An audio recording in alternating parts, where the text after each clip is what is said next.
నమస్తే అమ్మా దేవరకొండ గారు. నమస్తే అమ్మా. ధనుస్సు లగ్నం వారి కనుక మనం చూసుకుంటే వీళ్ళ గుణగణాలేంటి? జాతకరీత్యా వీళ్ళకి ఏ విధంగా ఉండే అవకాశం ఉంటుంది అంటారు? మీకు ఒక చిన్న క్లారిఫికేషన్ అని చూసేటువంటి ప్రేక్షకులందరికీ కూడా జన్మ రాశి వేరు, జన్మ లగ్నం వేరు. ఎందుచేత అంటే జన్మ రాశి అనేటువంటిది చంద్రుడి యొక్క సంచారం ఆధారంగా మీ యొక్క జన్మజాతకంలో చంద్రుడు ఏ భావంలో ఉంటే ఆ భావానికి సంబంధించిన రాశిగా మిమ్మల్ని గుర్తించి దానికి సంబంధించి మాస ఫలితములు, వార ఫలితములు, వార్షిక ఫలితములు ఇవన్నీ కూడా చెప్పడం జరుగుతుంది. అయితే ఇక్కడ లగ్నం వచ్చేసి అంతర్గత జాతకానికి చాలా మూలమైనటువంటిది. అంటే మీ పుట్టినటువంటి సమయానికి సూర్య ప్రమాణానికి ఆధారంగా ఈ యొక్క లగ్నం అనేటువంటిది వస్తుంది. ఆ లగ్నాన్ని చూసి మీ యొక్క గుణగణాలు, మీ యొక్క జీవిత చక్రము, మీ యొక్క నవాంశ, దశాంశ ప్రతి అన్ని ఏ చక్రం అయినా సరే లగ్నం మీదే ఆధారపడి ఉంటాయి. కాబట్టి లగ్నం అనేది చాలా ఇంపార్టెంట్ అండి.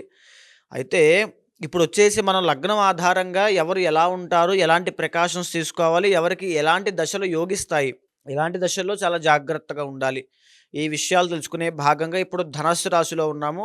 సో, ధనస్సు రాశి తీసుకుంటే ధనస్సు రాశికి అధిపతి గురుడవుతాడు. సో, ఇక్కడ గురుడు లగ్న చతుర్థాధిపతి కాబట్టి వీళ్ళకి గురుడు సహజ మహారాజయోగ కారకుడు.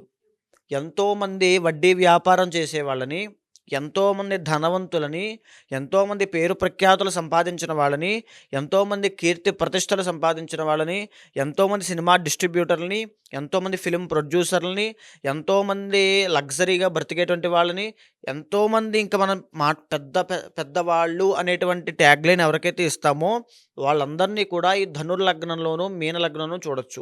కానీ మీనలగ్న జాతకులు సగం అర్ధ జీవితంలో వైరాగ్యానికి వెళ్ళిపోతారు. కానీ ధనస్సు రాశి వాళ్ళు ఎవరైతే ఉన్నారో సంపూర్ణమైన ధనవంతులుగా, భోగవంతులుగా, భోగమైన జీవితాన్ని దాన ధర్మములు చేస్తూ గడుపుతారు. చూడ్డానికి చాలా అందంగా, ఒక రాయల్ లుక్తో, ఒక రాజసంగా, ఒక టీవీగా ఈ యొక్క ధనుర్లగ్న జాతకులు కనబడతారు. ఫెయిర్ కలర్ ఉంటుంది వాళ్ళకి, మంచి హైట్ వెయిట్ ఉంటారు. చూడ్డానికి ముఖంలో కూడా మంచి వర్చస్సు ఉంటుంది, బ్రహ్మవర్చస్సు ఉంటుంది.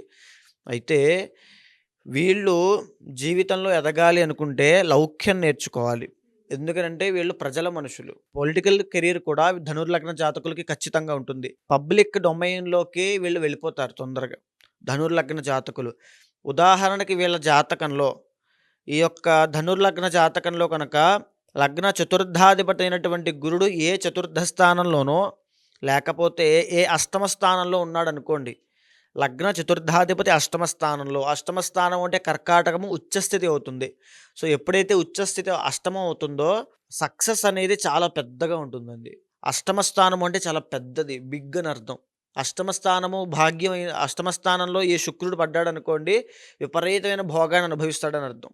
అష్టమ స్థానంలో గురుడు పడితే అది ఆ గురుడు యొక్క ప్లేస్మెంట్ బాగుంటే లగ్న చతుర్థాధిపతి యోగకారకుడు కాబట్టి విపరీతమైనటువంటి ధనాన్ని సంపాదిస్తాడు. పెద్ద సక్సెస్ని చూస్తాడు జీవితంలో. ఇలాంటి యోగమే అమితాబ్ బచ్చన్‌కి ఉంటుంది. సో, అమితాబ్ బచ్చన్ గారికి సేమ్ యోగం ఉంటుంది.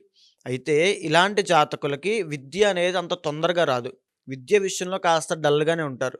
కానీ ప్రపంచ జ్ఞానం అపారంగా ఉంటుంది. లౌక్యం విశేషంగా ఉంటుంది. ఎవరితో ఎలా మాట్లాడాలి, ఎవరిని ఎక్కడి వరకు తెంచాలి, ఎక్కడి వరకు తుంచాలి, ప్రతి విషయాలు వీళ్ళకి బాగా తెలుసు. బయట జ్ఞానం చాలా ఎక్కువ. సో, విద్య లేదు అని ధనుర్లగ్న జాతకులు ఏమాత్రం భయపడాల్సిన అవసరం లేదు, బెంగ పెట్టుకోవాల్సిన అవసరం అంతకంటే లేదు. తల్లిదండ్రులు కూడా మీ పిల్లలకి గనక ధనుర్లగ్నం అయితే వాళ్ళ జాతకం చూపించండి.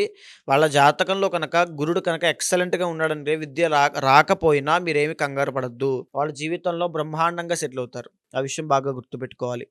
అయితే ఇక చెప్పాలంటే పంచమ వ్యయాధిపతి అయినటువంటి కుజుడు కాబట్టి సంతానంలో వీళ్ళకి పుట్టినటువంటి సంతానం వీళ్ళకంటే పెద్ద పేరు ప్రఖ్యాతులు సంపాదించేటువంటి సంతానము, లేదా వీళ్ళకి సంతానం కలిగిన తర్వాత ధనుర్లగ్న జాతకులకి సంతానం కలిగిన తర్వాత వీళ్ళ జాతకంలో రాజయోగం పడుతుంది. సో, 2 రకాలుగా చూసుకోవచ్చు. ఎందుకనంటే అందులోనూ మగ సంతానం అండి. 5th హౌస్ ఇక్కడ వీళ్ళకి మేషం అవుతుంది. అదే స్థానంలో రవి ఉచ్చస్థితి పడతాడు, కుజుడు స్వక్షేత్రం పడతాడు. ఒక రాజకీయ భవిష్యత్ అనేటువంటిది మగ సంతానం కనుక కృత్తికా నక్షత్రంలో జన్మించాడు అనుకోండి, మగ సంతానం 1వ పాదంలో వీళ్ళకి అపారమైన రాజకీయ భవిష్యత్తు ఉంటుంది. ఆడవాళ్ళు భరణి నక్షత్రంలో జన్మిస్తే వీళ్ళకి అపారమైన రాజకీయ భవిష్యత్తు ఉంటుంది. అదేవిధంగా మంచి పేరు ప్రఖ్యాతలు అంటే ఒక ఐఏఎస్ ఆఫీసర్స్, ఐపీఎస్ రుచక మహాపురుష యోగం అంటే సర్వీస్ చేసేటువంటి యోగం అది. అంటే అపారంగా ఉంటుంది. రవి, కుజుడు ఎప్పుడైతే కలిసారో అదొక కాంపిటేటివ్ స్పిరిట్ ఉన్నటువంటి యోగం అండి. రుచక మహాపురుష యోగం అంటే కుజుడికి సంబంధించింది. రవి, కుజులు కలిసినటువంటి యోగము కాంపిటేటివ్ స్పిరిట్ ఉన్నది. విరాట్ కోహ్లీకి ఈ యోగం ఉంటుంది. రవి, కుజులు కలిసినటువంటి యోగము చాలా గొప్ప యోగం అండి అది. అది వీళ్ళకి కనుక ఉన్నట్లయితే జాతకంలో వీళ్ళు ఏ విషయాన్నైనా చాలా స్పోర్టివ్‌గా చాలా ఎంత ఛాలెంజ్‌నైనా సరే ఈజీగా ఛేదించేస్తారు. సో, ఆ రకంగా వీళ్ళ జీవితం ఉంటుంది. అయితే వీళ్ళకున్నటువంటి ఇబ్బందులేమిటనంటే ముఖ్యంగా చెప్పాలంటే మగవాళ్ళకైతే ఫెర్టిలిటీ ప్రాబ్లమ్స్ ఉంటాయి. ప్రొడక్టివిటీ ఇష్యూస్ ఉంటాయి. సంతాన సమస్యలొస్తాయి. తరువాత ఆడవాళ్ళతో చాలా జాగ్రత్తగా ఉండాలి. ఇది చాలా ముఖ్యమైనదండి. ధనుర్లగ్న జాతకులు ఆడవాళ్ళ జోలికి వెళ్లారంటే ధన నష్టం కలుగుతుంది. పరువు నష్టం కలుగుతుంది. మొత్తం అన్నీ కూడా నష్టపోతారు. అదే విధంగా వీళ్ళ వ్యసనాలనేవి ఎక్కువ అలవాటుంటాయి. వ్యసనపరులైపోతారు. అంటే మద్యం అవ్వచ్చు, జూదం అవ్వచ్చు, ఏదైనా అవ్వచ్చు. అది ఏ అలవాటైన ఎలక్ట్రానిక్స్ అడిక్ట్ అయిపోయినా సరే అది కూడా ఒక జూదమే. అంటే అది కూడా ఒక వ్యసనమే. నిజమే. ఈ అలవాట్లనేటువంటివి తగ్గించుకుంటే గనక వీళ్ళకి అద్భుతమైన కెరీర్ ఉంటుంది. డబ్బు లక్ష్మీదేవి ధనుర్లగ్న జాతకులకి రాను అని చెప్పదండి. వీళ్ళ ప్రయత్నం చేయాలి అంతే గాని విపరీతమైన డబ్బుని చూస్తారు. ఫిల్మ్ ప్రొడ్యూసర్స్ చాలామంది ఇదే లగ్నంలో ఉంటారండి. అయితే ఇక సప్తమ, దశమాధిపతి బుధుడు కాబట్టి జనరల్‌గా వీళ్ళకి ధనుర్లగ్న జాతకులకి 2 మ్యారేజెస్ అయ్యేటువంటి అవకాశం ఉంటుంది. దీన్ని ద్వికళత్ర యోగము అంటారు. అంటే బంధురికం నుంచి, బంధువుల దగ్గర నుంచి వచ్చేటువంటి సంబంధం కానీ, లేదా సెకండ్ వచ్చేసి లవ్ మ్యారేజ్ కానీ అయ్యేటువంటి అవకాశాలుంటాయి ఎక్కువగా. సో, ఇండివిడ్యువల్ జాతకంలో కానీ ఏవైనా సరే మార్పులు, చేర్పులుంటే ఖచ్చితంగా ఈ యోగం పోయే అవకాశం ఉంటుంది. కానీ ఒరిజినల్‌గా ఖచ్చితంగా ధనుర్లగ్న జాతకులకి ద్వికళత్ర యోగం ఉంటుంది. అది తప్పు కాదు. ఇది జ్యోతిష శాస్త్రపరంగా ద్వికళత్ర యోగానికి ఒక సెపరేట్ ఫార్ములాస్ కూడా ఉన్నాయి. ద్వికళత్ర యోగము అనంటే 2 పెళ్ళిళ్ళు చేసుకునేటువంటి యోగము. ఆ యోగము సప్తమ, దశమాధిపతి ఈ ధనుర్లగ్న జాతకులకు అవుతాడు కాబట్టి ఖచ్చితంగా ఆ యోగం ఉంటుంది. కాబట్టి కాస్త జాగ్రత్తగా ఉండాలి. అమ్మాయిలైనా, అబ్బాయిలైనా ఎవరైనా సరే. సో, బంధురికం నుంచి చుట్టాలు ఎక్కడి నుంచి దూర బంధువులైనా ఎవరైనా సరే మేనరికము, బావ వీళ్ళకి సంబంధించిన సంబంధం మొదటి సంబంధం అయ్యే అవకాశం ఉంటుంది. రెండవ సంబంధము ఇంకా ఇష్టమైన వ్యక్తులు గాని ఏదైనా చేసుకునే అవకాశం ఉంటుంది. ఇండివిడ్యువల్ జాతకం మీద బేస్ అయ్యి ఉంటుంది. ఇక చూస్తే అష్టమ స్థానము చంద్రుడు కాబట్టి వీళ్ళ మానసిక ఒత్తిడి విషయంలో చాలా జాగ్రత్తగా ఉండాలి.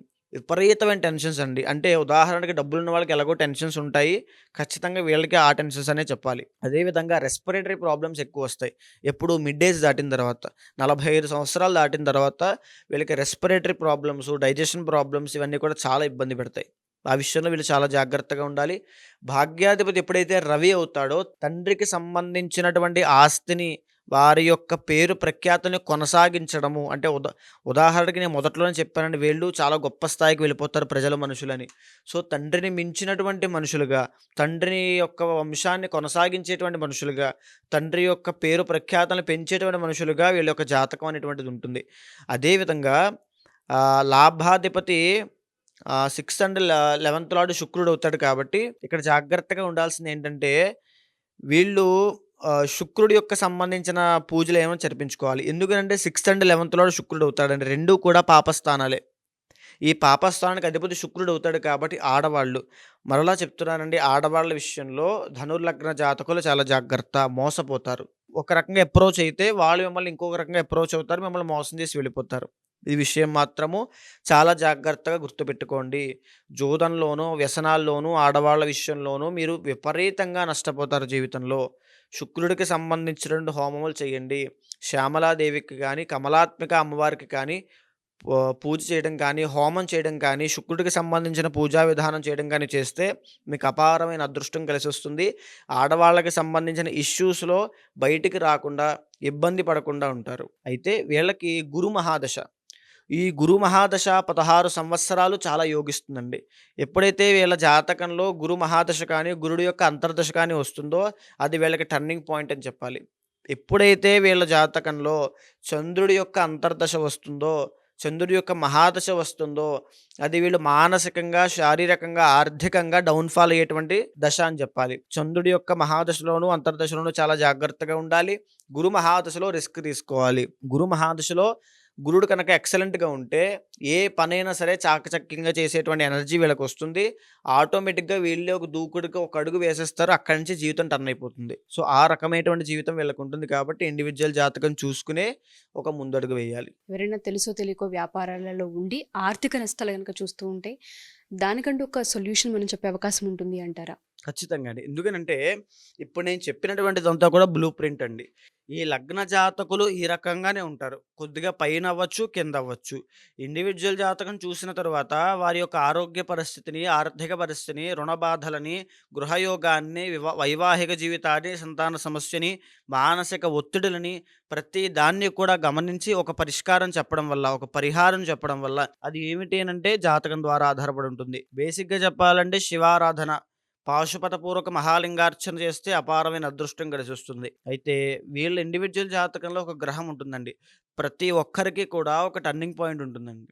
ఆ టర్నింగ్ పాయింట్ ఒక గ్రహం నుంచే ఉద్భవిస్తుంది.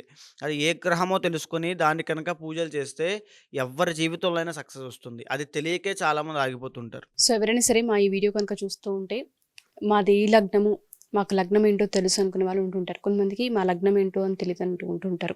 జాతకరీత్యా లగ్నం బేస్ చేసుకొని మనకి ఏ విధంగా ఉండబోతుందని చెప్తూ ఉంటుంటారు. మీరు కనుక ఉమాదేవరకొండ గారిని ఒకసారి కలిసి మా జీవితానికి సంబంధించి ఆర్థిక సమస్యలు ఉన్నాయి, లేదా హెల్త్ ఇష్యూస్ ఉన్నాయి, రిలేషన్షిప్ మ్యారిటల్ ఇష్యూస్ ఉన్నాయి, సంతానానికి సంబంధించి కొన్ని ప్రాబ్లమ్స్ ఉన్నాయి అనుకునే వాళ్ళందరికీ కూడా డెఫినెట్గా ఒక సొల్యూషన్ అనేది ఉంటూ ఉంటుంది. అది అంతర్గత జాతకం చూసిన తర్వాత మాత్రమే అర్థమవుతూ ఉంటుంది. ఎవరైనా జాతకరీత్యా ఉమాదేవరకొండ గారిని కలవాలి అనుకుంటే డెఫినెట్గా కలవచ్చు. కింద స్క్రోల్ అవుతున్న కాంటాక్ట్ నుండి కాంటాక్ట్ చేస్తే ఆయన టీం మీకు పూర్తి వివరాలు అందిస్తారు. థ్యాంక్ యూ అండి. Thank you so much. నమస్తే అమ్మ.